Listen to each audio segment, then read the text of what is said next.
लिए चलते हैं। बांग्लादेश में शेख हसीना के सत्ता छोड़कर देश से जाने और वहां अंतरिम सरकार के गठन के बाद हिंदुओं पर लगातार अत्याचार हो रहा है। चटगांव से पुलिस और सेना द्वारा हिंदुओं पर हमले का एक दर्दनाक वीडियो भी सामने आया है। प्रसिद्ध लेखिका और मानव अधिकार कार्यकर्ता तस्लीमा नसरीन के अनुसार बांग्लादेश को हिंदू मुक्त करने की साजिश भी चल रही है। आखिर कौन रच रहा है ये साजिश? हमारी ये खास रिपोर्ट देखिए।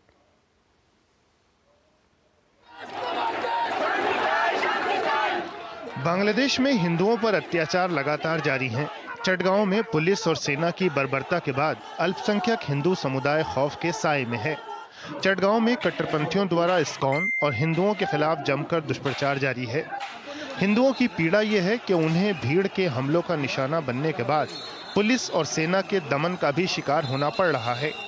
चटगांव में इस्कॉन के खिलाफ सोशल मीडिया पोस्ट के बाद अपराधियों के खिलाफ एक्शन लेने के बजाय पुलिस और सेना हिंदुओं पर ही कहर बनकर टूटे। इस दौरान हिंदुओं की बेरहमी से पिटाई की गई, वहीं भीड़ ने उनकी दुकानों में लूटपाट की।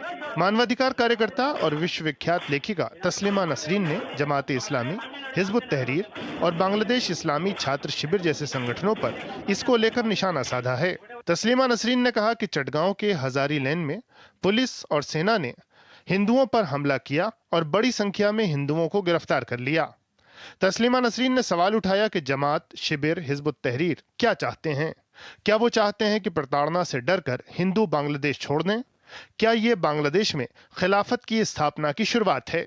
ध्यान रहे कि भारत ने गुरुवार को इस घटना पर प्रतिक्रिया देते हुए बांग्लादेशी हिंदुओं की सुरक्षा सुनिश्चित किए जाने और कसूरवारों के खिलाफ एक्शन की मांग की थी। उधर इस्कॉन बांग्लादेश ने स्वयं को लगातार निशाना बनाए जाने और हिंदुओं पर हमलों की आलोचना की है। संगठन ने अपने वक्तव्य में सुरक्षा सुनिश्चित किए जाने और हिंदुओं के खिलाफ उकसाने वाले तत्वों पर कार्रवाई की मांग की। ये पहली बार नहीं है जब बांग्लादेश में इस्कॉन को निशाना बनाया गया हो। हिंदू समुदाय अगस्त से ही कट्टरपंथी तत्वों के हिंसक हमलों का शिकार हो रहा है। इस्कॉन के खिलाफ कट्टरपंथियों के दुष्प्रचार के बीच प्रशासन का रवैया भी सवालों के घेरे में है। इस्कॉन के वरिष्ठ पदाधिकारियों सहित कई लोगों पर न्याय के लिए आवाज उठाने की सजा के तौर पर राजद्रोह का मुकदमा लगा दिया गया। न्याय और सुरक्षा की मांग के साथ हिंदू प्रदर्शन कर रहे हैं, लेकिन उन्हें इंसाफ की जगह उत्पीड़न ही मिल रहा है।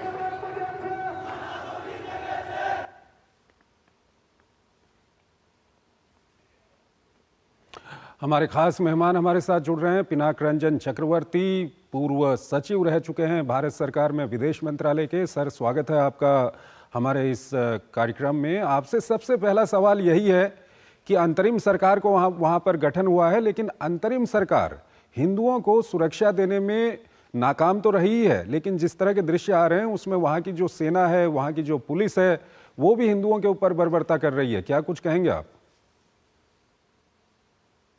मैं समझता हूं कि ये जो सरकार आई है, जिसको इंटरिम गवर्नमेंट कहते हैं, ये बिकी हुई है।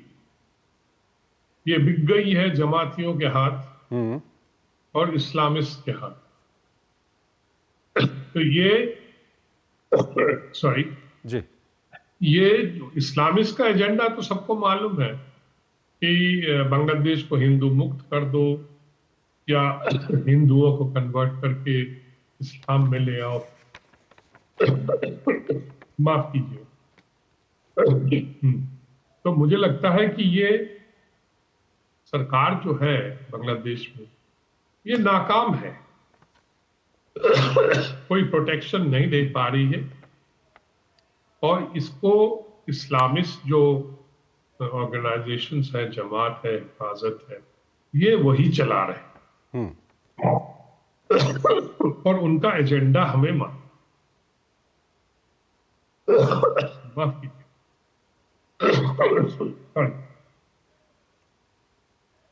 तो मुझे लगता है कि ये सरकार जो है एकदम सर, आप पानी पी लीजिए, हम फिर आपसे बातचीत करते हैं। और हमारे साथ विशेष मेहमान यहाँ पर मौजूद हैं। पिनाक रंजन चक्रवर्ती हमारे साथ मौजूद हैं, पूर्व सचिव रह चुके हैं वो भारत सरकार में। विदेश मंत्रालय में। और जिस खबर पर हम बात कर रहे हैं वो खबर बांग्लादेश से लगातार जो हिंदुओं के खिलाफ अत्याचार की खबरें आ रही हैं वो काफ़ी चिंता पैदा करने वाली खबरें हैं। कल हमने देखा कि जो बांग्लादेश की जो प्रसिद्ध लेखिका रह चुकी हैं तस्लीमा नसरीन, उनकी ओर से भी एक वीडियो सोशल मीडिया पर डाला गया था और उनकी ओर से ये दिखाया गया था कि किस तरह से वहाँ पर जो बांग्लादेश की पुलिस है, जो बांग्लादेश की सेना है, वो खुद हिंदुओं के ऊपर वहाँ पर अत्याचार कर रही है, हिंदुओं के साथ बर्बरता कर रही है। और हमारे साथ पिनाक रंजन चक्रवर्ती हमारे साथ जुड़े हुए हैं, विदेशी मामलों के जानकार हैं। सर, अपनी बात को आप जारी रखिएगा कि किस तरह से वहाँ पर जो इस्लामिक एजेंडा है वहाँ पर वो किस तरह से हावी होता जा रहा है। इसके दो पहलू हैं। एक तो है कि हिंदुओं को माना जाता है कि वो हसीना के सपोर्टर हैं। ये प्रोफेसर यूनुस ने भी कहा है कि ये कम्युनल नहीं है पर ये पॉलिटिकल है। मैं इसको थोड़ा सा एज वी से in English with a pinch of salt, मैं तो कहूंगा with a bag full of salt पीना चाहिए, क्योंकि कम्युनल एलिमेंट्स बांग्लादेश में हमेशा रहे। हमें यह नहीं भूलना चाहिए कि बांग्लादेश 25 साल पाकिस्तान था और उसके बाद जो हमने देखा कि वो जो इस्लामिक एलिमेंट्स हैं उन्होंने अपना दबदबा बनाने की कोशिश की। बीएनपी जमात की जब गवर्नमेंट थी तब हमें बहुत कुछ झेलना पड़ा था। वहां से आईएसआई के साथ साजिश में हमारे जो नॉर्थ ईस्ट के जो इंसर्जेंट ग्रुप्स हैं उनको पनाह मिली थी और उनको हथियार भी मिले थे। इस तरह की बातें हुई हैं। तो इस्लामिस्ट जो हैं वो बेसिकली एंटी इंडियन है। और एंटी इंडियन का मतलब होता है कि एंटी हिंदू भी है। तो ये आपको दिख रहा है अभी, क्योंकि उनको फ्री हैंड दे दिया गया है। कि हसीना जी ने, प्राइम मिनिस्टर हसीना ने इनको काफी काबू में रखा था। पर वो जो काबू में रखे थे अब वो निकल के आके इस एजिटेशन में उनका बहुत बड़ा योगदान रहा है। और उसके बाद उन्होंने सिर्फ हिंदुओं को नहीं, अवामी लीग मेंबर्स, बहुतों की हत्या की है, लूटपाट की है, सब कुछ किया है। एकदम अराजकता थी जब थोड़े कुछ दिनों तक। अभी भी लग रहा है अराजकता चल रही। और ये जो आर्मी है और पुलिस है, इनको इंस्ट्रक्शंस दिए गए हैं, जो भी वो कर रहे हैं, तो उसका तो बड़ा क्लियर मैसेज आ रहा है कि दमन करो हिंदुओं, क्योंकि इस्लामिस्ट जो है वो पूरे जो इस इंटरिम गवर्नमेंट है उस पे हावी हो। सर, इस सब के बीच जो तस्लीमा नसरीन की ओर से एक इशारा किया गया है, उनकी तरफ से कहा गया है कि जमात इस्लामी और हिजबुत तहरीर और बांग्लादेश इस्लामी छात्र शिविर जो है ये कहीं ना कहीं एक एजेंडे पे काम कर रहे हैं और ये एक तरह की साजिश है बांग्लादेश को हिंदू मुक्त करने की। इस पर आप क्या कुछ कहेंगे? देखिए, तस्लीमा जी को मैं अच्छी तरह से जानता हूँ, मिलता भी रहता हूँ उनसे दिल्ली में। वो बांग्लादेश को बहुत अच्छी तरह से पहचानती है और उसी की वजह से उसको वहां से निकाल दिया गया था और उन्होंने यहाँ पे पनाह ले रखी है।